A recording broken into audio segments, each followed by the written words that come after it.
ब्रेकनंतरची बातमी. पुण्यातील मध्यवर्ती भाग असलेल्या डेक्कन भागात मोठी वाहतूक कोंडी. भिडे पुलावर वाहतूक कोंडीत रुग्णवाहिकाही अडकली. शनिवार असल्याने गणरायाच्या दर्शनासाठी पुणेकरांची मोठी गर्दी आहे. गणपती विसर्जनासाठी अवघे शेवटचे 4 दिवस शिल्लक आहेत आणि गणपती बाप्पाचं दर्शन घेण्यासाठी पुणेकर मोठ्या प्रमाणावरती रस्त्यावरती उतरलेले पाहायला मिळतात. सध्या आपण पाहतोय की डेक्कनच्या जेट ब्रिजवरती जेट ब्रिजच्या खाली जर आपण या ठिकाणी नजर टाकली तर मोठ्या प्रमाणावरती वाहतूक कोंडी झालेली पाहायला मिळते. दुसऱ्या बाजूला जर आपण पाहिलं तर हा समोर आपल्याला भिडे पूल पाहायला मिळतोय. म्हणजे डेक्कनच्या नदीपात्रामध्ये ही संपूर्ण वाहतूक कोंडी जी आहे ती मोठ्या प्रमाणावरती झालेली आहे.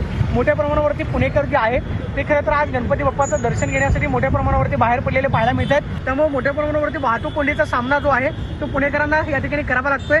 दुसऱ्या बाजूला जर आपण पाहिलं तरी वाहतूक कोंडी आपल्याला नदीपात्रामध्ये पाहायला मिळते. त्यामुळे मोठ्या प्रमाणावरती गणपती बाप्पाचं दर्शन घेण्यासाठी जे पुणेकर बाहेर पडलेले आहेत त्यांना मात्र वाहतूक कोंडीचा सामना करावा लागतो.